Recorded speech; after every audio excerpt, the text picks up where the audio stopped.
Eu tenho, por esses dias, pensado nesses quase 4 anos do meu ministério, desde que eu vim para o ministério pastoral. Já vai fazer 4 anos que eu estou como pastor integral na igreja. E eu tenho pensado nessa questão de ser pastor. E o que tem me despertado, que sempre me despertou para esse chamado, foi a questão de ver as pessoas vivendo nesse mundo sem saber qual a razão delas estarem vivendo nesse mundo. Muitas vezes as pessoas, elas estão vivendo, estão aí, mas se você fizer uma pesquisa na rua, perguntando, você sabe qual que é a razão do seu existir? Você sabe por que Deus te criou? Muitas pessoas provavelmente não vão saber responder. E isso me chama muito a atenção, porque eu vejo que isso é uma coisa que acontece não só hoje, mas é uma coisa que já acontece há muito tempo, desde que o pecado entrou no mundo. Então tem um texto de Marcos 6,34, que diz assim, quando Jesus saiu do barco e viu uma grande multidão, teve compaixão deles, porque eram como ovelhas sem pastor. Então começou a ensinar-lhes muitas coisas.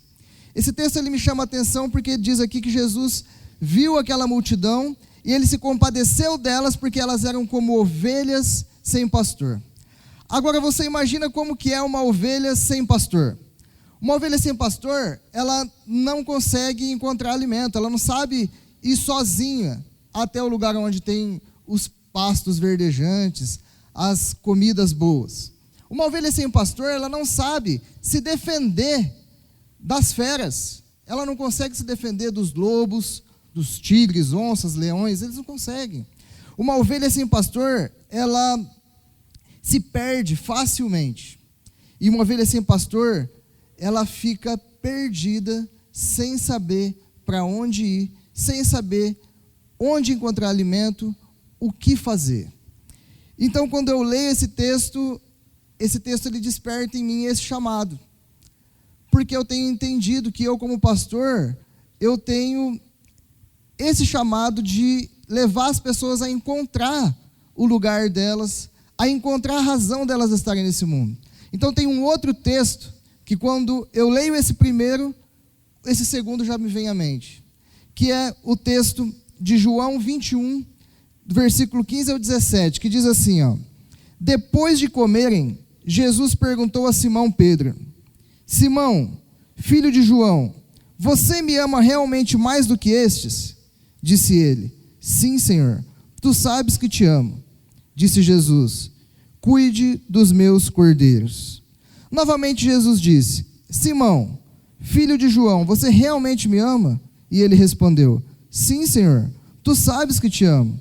Então disse Jesus, pastoreie as minhas ovelhas. E pela terceira vez ele lhe disse, Simão, filho de João, você me ama?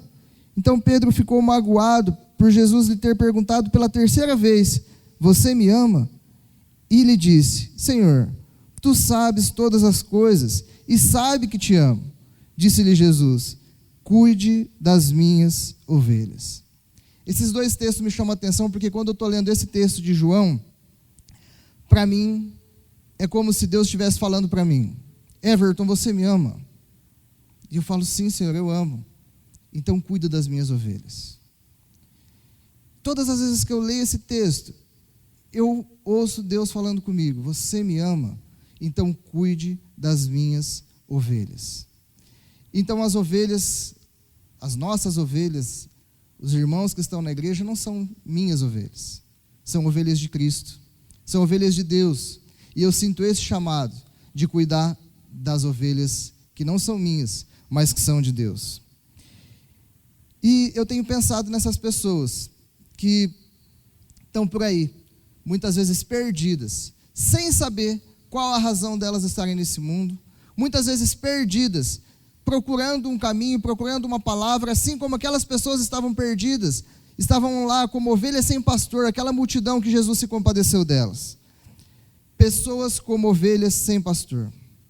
Eu não sei como que você chegou aqui hoje, eu não sei como que está a sua vida, Eu não sei como que você se vê nesse mundo, se você entende qual é a razão que Deus te criou, qual é a razão de você estar aqui nesse mundo. Eu não sei se você está passando por um problema, por uma dificuldade, e você está perdido sem saber como resolver essa questão. Eu não sei. Mas talvez, assim como uma ovelha perdida não consegue encontrar comida, talvez você não esteja conseguindo encontrar a saída para o seu problema, ou resolver aquilo que tem trazido desconforto para você. Talvez você tenha ido para algum caminho, nesse caminho você tenha se machucado. Talvez você tenha ido por um caminho que você tenha se perdido. Talvez você tenha vindo aqui hoje, como aquelas pessoas foram atrás de Jesus, buscando uma palavra de direção. E eu não sou Jesus, mas eu tenho orado para que Deus use a minha vida, e para que hoje, através da minha vida, Jesus possa trazer a palavra de direção para a sua vida. Pois bem, o texto ele diz lá que Jesus ele teve compaixão dessas pessoas, e ele ensinou a essas pessoas muitas coisas. Então eu tenho para te dizer assim que Deus ele não te criou por acaso. Você não veio aqui para esse mundo para passear, você não está aqui por acaso. Tem uma razão de você estar aqui. E a razão de Deus ter criado você é porque Deus queria ter um relacionamento com você. Deus queria desenvolver um relacionamento de intimidade com você e queria ter comunhão com você. E Ele queria cuidar de você. Deus ele quer cuidar de você, Ele quer ser o seu pastor. Então, em primeiro lugar, hoje eu queria dizer o que você precisa para desfrutar do cuidado de Deus em sua vida. E em primeiro lugar, você precisa ter comunhão com Deus. É preciso entender que a razão de você estar nesse mundo, a razão de Deus ter criado você, é que Deus te criou para ter comunhão com Ele. Deus te criou para viver um relacionamento com Ele. Lá em Gênesis, no capítulo 1, versos 26 e 27, diz assim, ó: E disse Deus: façamos o homem à nossa imagem, conforme a nossa semelhança, e domine sobre os peixes do mar, e sobre as aves dos céus, e sobre o gado, e sobre toda a terra, e sobre todo réptil que se move sobre a terra. E criou Deus o homem à sua imagem, a imagem de Deus o criou, homem e mulher os criou. O texto, ele fala que Deus criou o homem à sua imagem e semelhança.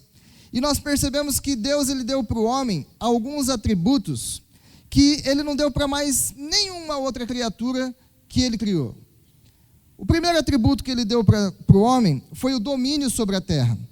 Deus, ele deu ao homem o domínio sobre a terra. Nenhum outro ser, nenhuma outra criatura tem poder de dominar os outros seres. Só o homem tem isso. Em segundo lugar, Deus, ele deu ao homem o poder de se comunicar. Isso que eu estou fazendo aqui com vocês, isso que nós estamos fazendo. Eu estou me comunicando com vocês. Nenhum outro ser pode se comunicar. Você até pode ver os animais emitirem sons, né? Eles emitem sons, como por exemplo um pintinho. Quando se perde da mãe, ele fica piando, desesperado. E quando a mãe encontra, ele para. Mas você não vai ver ele dizendo para a mãe dele, o sentimento dele: mãe, eu me perdi, onde você estava? Cadê você? Nós podemos nos comunicar. Nós podemos dividir aquilo que são os nossos sentimentos. Nós podemos dividir aquilo que são os nossos medos, os nossos sonhos, os nossos planos, as nossas dores. Nós podemos nos comunicar. Em terceiro lugar, Deus deu ao homem a capacidade de raciocinar. Deus, ele é um ser que pensa, e ele dá ao homem a capacidade de raciocinar. Deus aqui, ele estava dividindo com o homem a criação. Ele estava dando ao homem a capacidade de raciocinar, para que o homem pudesse criar coisas junto com ele. E aí o homem tem usado esse poder de raciocínio para coisas boas, mas também para coisas ruins, né? E Deus deu ao homem o Espírito. Deus, ele é um ser espiritual. Deus é Espírito. E ele dá ao homem Espírito. Ele dá ao homem Espírito porque o Espírito era a forma com que um ser espiritual poderia se comunicar com outro ser Então, Deus, ele dá espírito ao homem. E eu queria que você gravasse isso. O espírito é o que permite o homem a se relacionar e viver em comunhão com Deus. Guarda bem essa frase, porque nós precisamos entender que nós precisamos nascer de novo. Nós precisamos ter espírito para viver em comunhão com Deus. E em quarto lugar, Deus deu também ao homem a capacidade de livre escolha, o livre arbítrio. E aqui para mim essa é a maior prova do amor de Deus. Porque Deus, ele não queria um ser condicionado a amar ele.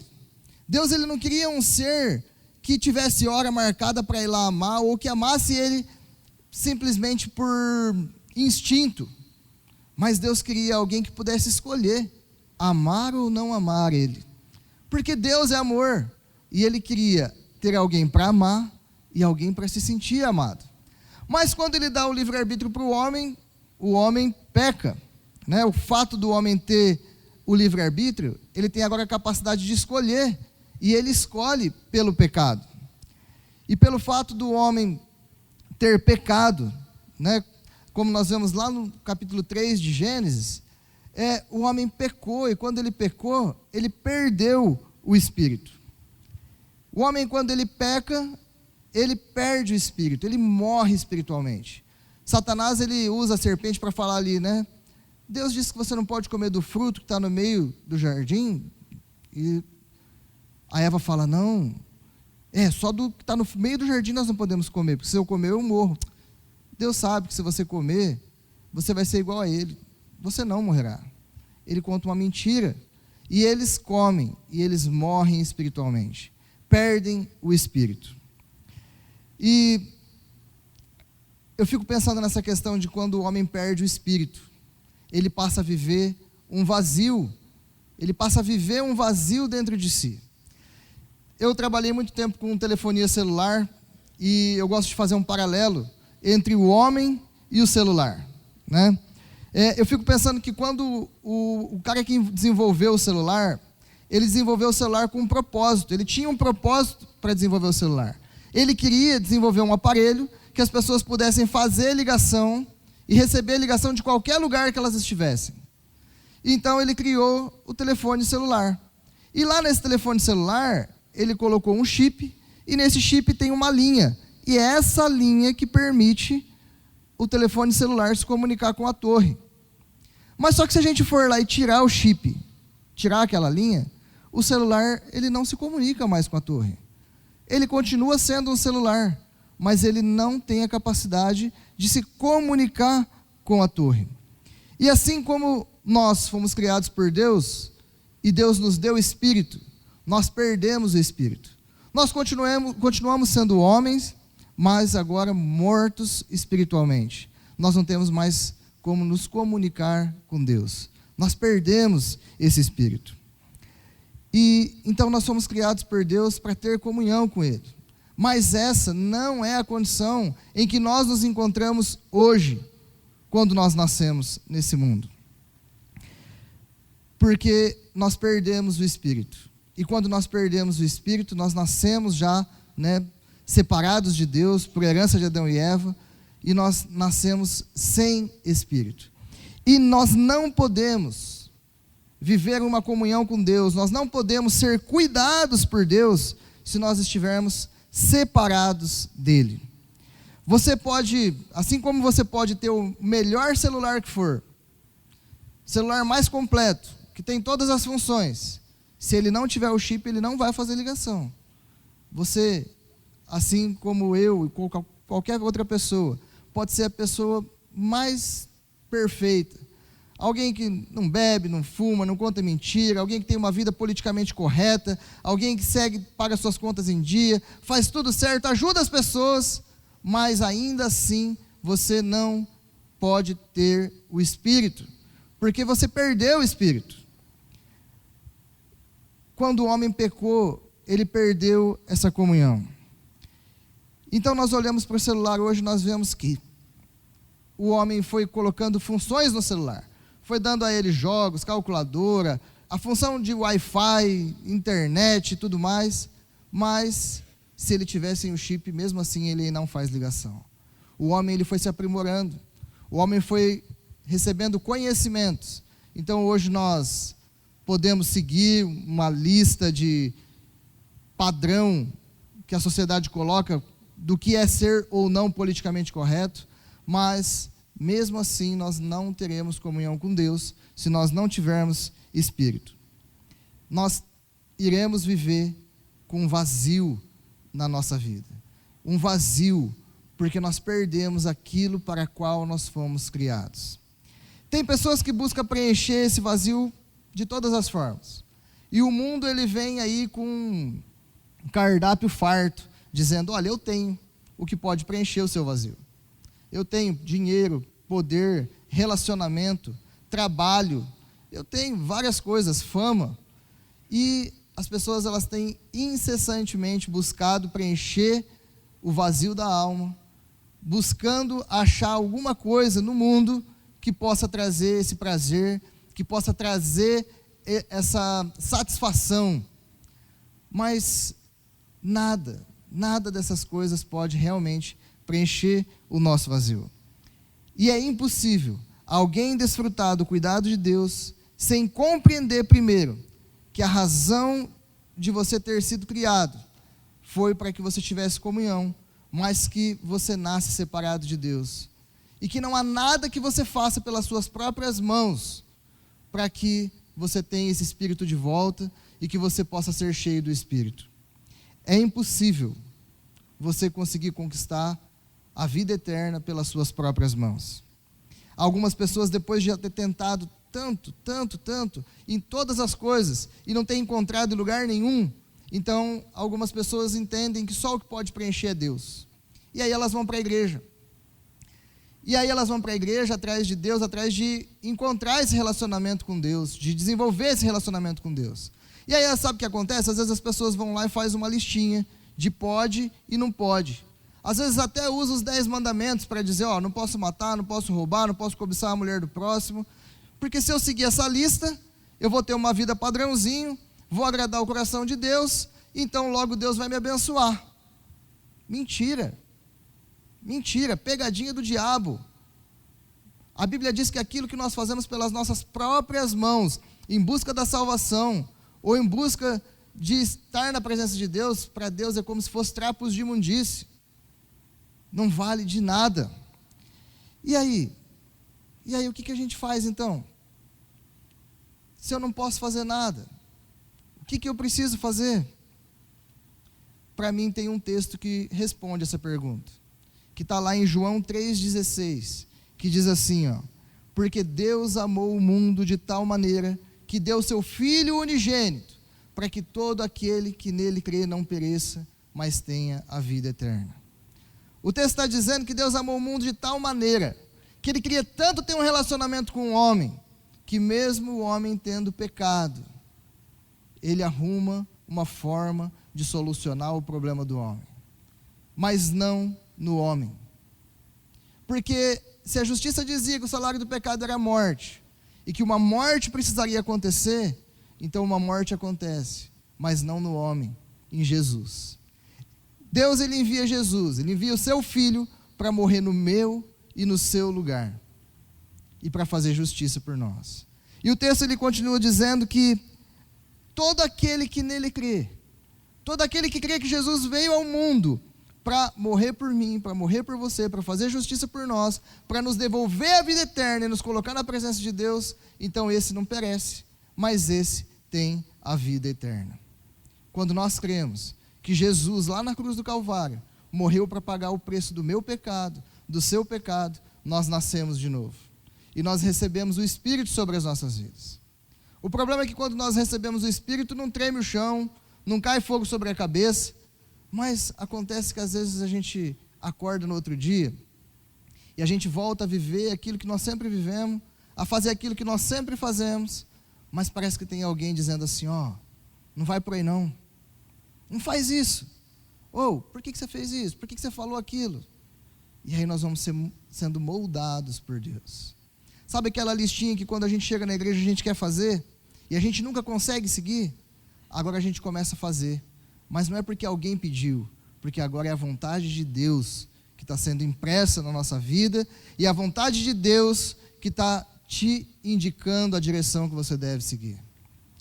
Nós nascemos de novo, nós recebemos o Espírito, quando nós cremos que Jesus morreu no meu e no seu lugar.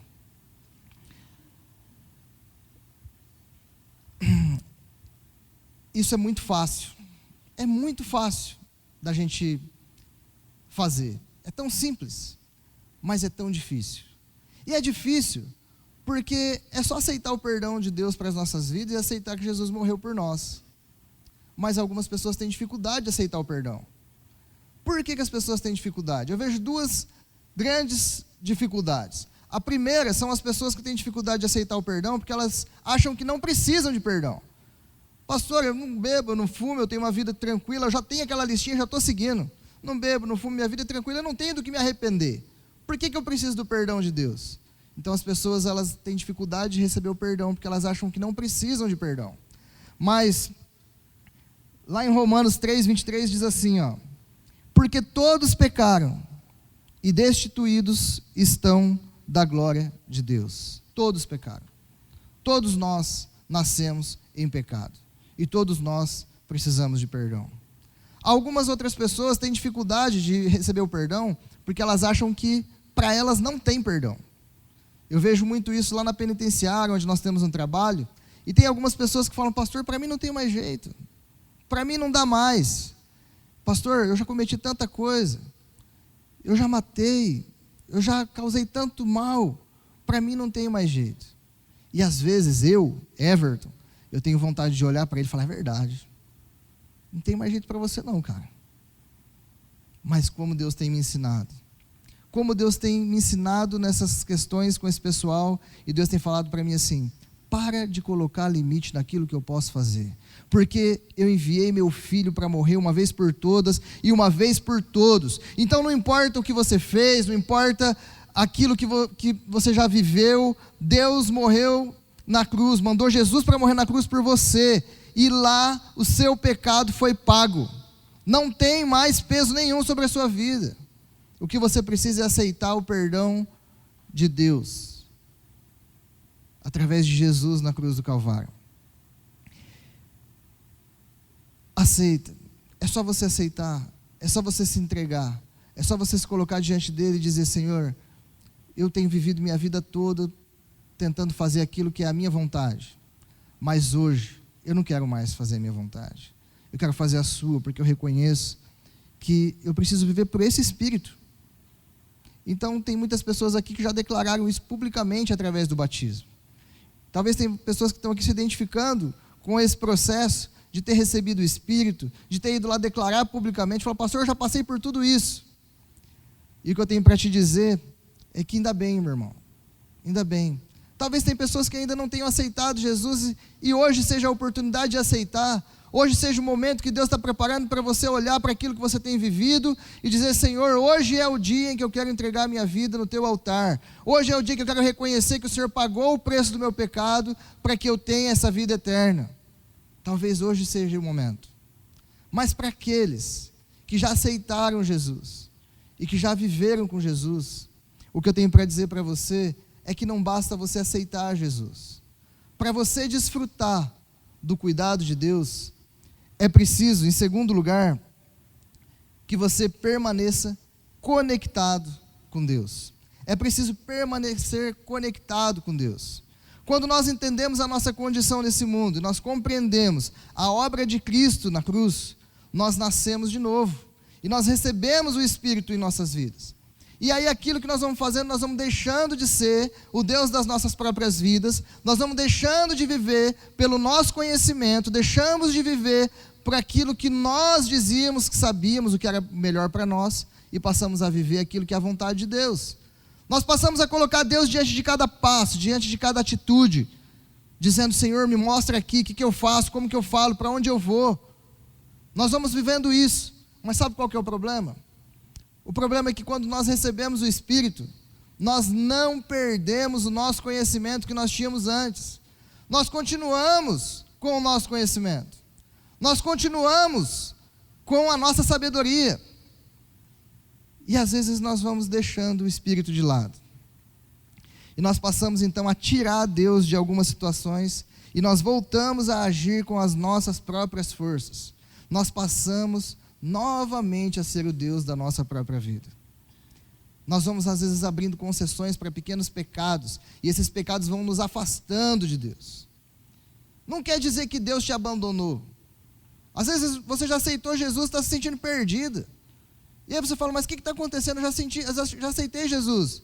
Sabe o que acontece? É que às vezes nós abrimos concessões para pequenos pecados e esses pecados nos afastam de Jesus. Não quer dizer que Jesus te abandonou. Não quer dizer que Jesus esqueceu de você. Mas olha o que diz o texto de Isaías 59:2. Diz assim, mas as vossas iniquidades fazem separação entre vós e o vosso Deus, e os vossos pecados encobrem o seu rosto de vós, para que não vos ouça. Então talvez você já tenha aceitado Jesus, já esteja vivendo uma vida com Ele, mas aos poucos você foi abrindo concessões, tirando Jesus do controle, tomando o governo das mãos de Jesus. É preciso se manter conectado com Deus para você desfrutar do cuidado dele. Então, voltando lá, por exemplo, do celular, talvez por anos você estivesse ali usando o seu celular só com a calculadora, jogos, aquelas outras funções, mas um dia te deram um chip, você viu que tinha um chip e começou a fazer ligação. E aí, de repente, um dia ou outro, você viu que estava conectado no Wi-Fi, não vou ligar não, vou usar o WhatsApp, a gente faz isso muito, né? E aí você vai usando de novo e esquece, chega um tempo que você nem está usando mais as ligações. Foi tão bom aquele tempo que você ligava, ouvia as pessoas, mas agora você está ali só na mensagem. Esses dias aconteceu uma coisa bem engraçada que me fez pensar quando eu estava preparando essa pregação. A minha sogra, ela estava com o celular dela quebrado, parou de funcionar, e ela levou na assistência técnica. E aí ela levou o celular lá na assistência, chegou lá, o rapaz falou, preciso deixar o celular aqui um dia. Aí ele falou, não tem problema. Ele foi lá, tirou o chip do celular, falou, só que eu não fico com o chip, a senhora pode levar o chip.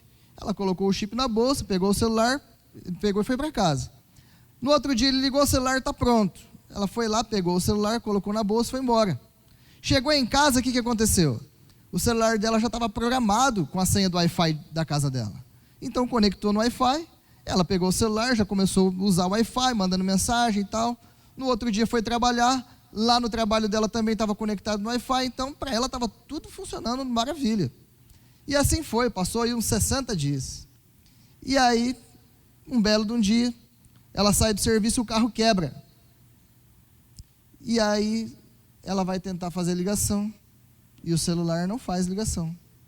E ela tenta ligar, e o celular não liga, tenta ligar, o celular não liga. Meu sogro já desesperado ligou para mim, a Denise ligou para você? Não, ligou para minha irmã, para minha cunhada, para todo mundo. Alguém viu? Não, ninguém viu. E aí passou um tempo, ela ligou, do orelhão a cobrar na minha casa. Olha, eu estou no orelhão aqui, assim o carro quebrou, eu liguei para o meu sogro, ele foi lá, socorreu ela. Aí no outro dia eu fui na casa dela, peguei o celular, falei, deixa eu ver o que aconteceu, né? Por que não está fazendo? A princípio eu pensei assim, ela não deve ter colocado crédito, cancelou o número. Mas na hora que eu abro o celular, cadê o chip? O chip não estava ali. Ela tinha guardado o chip, estava sem o chip. O que me fez pensar? Muitas vezes na nossa vida nós vamos abrindo concessões e nós vamos tirando Deus do governo das nossas vidas. Quando nós nos convertemos, nós colocamos cada situação, cada passo e cada decisão diante de Deus. Mas às vezes nós vamos colocando o nosso conhecimento, a nossa sabedoria. Às vezes é porque a gente já viu a situação como foi resolvida, nós achamos que Deus vai agir de uma forma e a gente vai lá e vai agindo com o nosso conhecimento, com a nossa sabedoria, e nós vamos deixando Deus de lado. E aí a hora que o bicho pega, a hora que chega uma situação em que você não consegue resolver, aí você vai fazer a ligação. Você vai pedir a Deus, mas você não tem mais o Espírito. Por quê? Porque você chegou a um ponto que você abriu concessão para o pecado, e o pecado está fazendo divisão, separação entre você e Deus. Então eu cheguei aqui à conclusão de que para a gente viver e desfrutar de um cuidado de Deus, nós precisamos nos manter conectados 24 horas com Deus. 24 horas.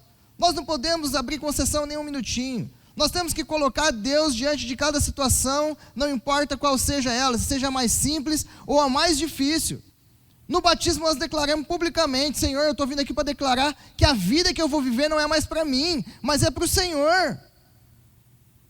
Nós não podemos tirar Deus do controle das nossas vidas. Nós não podemos tomar o controle das mãos de Deus. Não dá para você dizer que você aceitou a Cristo e que Ele é quem governa a sua vida, se você não está vivendo um relacionamento com Ele, se você não tem esse contato com Ele diariamente, de colocar a sua vida diante dEle, se você não tem uma vida de devoção, se você não tem uma vida de oração, você precisa estar conectado e viver essa vida com Deus. Então, para permanecer conectado, é preciso de uma vida de devoção a Deus. Você precisa desenvolver um relacionamento de intimidade com Deus. Nós precisamos isso diariamente, através da palavra, colocando diante de Deus os nossos sentimentos, os nossos medos, através da oração. Nós precisamos desenvolver um relacionamento com Deus. Não dá simplesmente para dizer que eu entreguei minha vida para Deus, mas agora eu vou seguindo no automático, eu vou vivendo a minha vida do jeito que eu entendo. Eu preciso viver um relacionamento com Deus. E em segundo lugar aqui, é preciso, para viver uma vida de devoção com Deus, é preciso abandonar os pecados que fazem separação entre você e Deus. Quantas vezes, por achar que você sabe resolver uma situação, você achar que Deus já agiu de uma forma numa situação e querer agir igual ou fazer do teu jeito, nós vamos fazendo as coisas do nosso jeito e às vezes nós vamos abrindo concessão para pequenos erros. E esses erros vão nos separando de Deus. Nós não podemos, porque esses pequenos erros nos separam de Deus. Então, eu não sei como que você chegou aqui hoje, eu não sei se você tem um problema que você está enfrentando, como uma ovelha perdida sem saber para onde ir. Eu não sei se um dia você já entregou a sua vida verdadeiramente a Cristo, e você chegou ao ponto de dizer: não, eu quero viver para o Senhor. Ou se você aceitou, e lá na frente você tomou o governo das mãos dele. Eu não sei como que está a sua vida hoje, mas eu queria que você parasse um pouquinho para olhar para aquilo que Deus tem para a sua vida. Eu queria que você parasse para olhar aquilo que Deus tinha como propósito na criação do homem, aquilo para a qual Ele te criou. Então, eu queria assim que você olhasse para a sua vida, se tem alguma coisa que você precisa abandonar, se tem alguma coisa que você precisa tirar, se tem alguma situação que às vezes você fala: Senhor, o Senhor é o meu Deus, mas aqui, deixa aqui, dessa situação eu cuido. Então, eu queria que você olhasse para a sua vida, eu queria que você olhasse para a forma com que você está vivendo, e que você hoje tem aqui a oportunidade de colocar a sua vida diante de Deus novamente. Você tem aqui a oportunidade de entregar a sua vida para Deus, dizendo: Senhor, eu não sei para onde ir, eu não sei caminhar sozinho, eu não sei que rumo tomar, mas eu sei que o Senhor é aquele que é o meu pastor, é aquele que me cuida, é aquele que pode cuidar de mim, é aquele que pode me alimentar, aquele que pode me livrar das feras desse mundo, e é aquele que pode me sustentar todos os dias da minha vida. Então vem ser o meu Deus, vem me governar. Feche os seus olhos, eu queria orar com você. Senhor meu Deus, Pai amado, Pai querido, é na autoridade do nome do Teu Filho, Senhor, que eu me coloco aqui na presença de cada um que está aqui, Pai, orando e intercedendo por cada vida aqui. Eu peço que o Senhor esteja trazendo à mente, abrindo os olhos, aquelas que são as situações que têm trazido medo, desconforto e insegurança. E também, Senhor, que o Senhor esteja abrindo os olhos, para que cada um aqui veja aquilo que tem separado cada um aqui do Senhor, aquilo que tem feito separação, aquilo que tem, muitas vezes, Pai, nos levado a viver sozinhos, perdidos. Vem, Pai, Toma os nossos corações, toma o governo das nossas vidas e nos leve a viver aquilo que é teu, aquilo que é a tua vontade. Nos leve, Senhor, a ver não na perspectiva dos nossos olhos, mas a ver na perspectiva dos teus olhos. Eu sei que muitas pessoas chegaram aqui hoje tentando encontrar a solução e ouvir uma palavra que talvez fosse como eles iriam resolver a situação. Mas nós sabemos que quando nós estamos contigo, nós não precisamos resolver a situação, porque o Senhor já tem a resposta e o Senhor já está cuidando dessas situações. Eu nos entrego hoje, Pai, em nome de Jesus. Amém.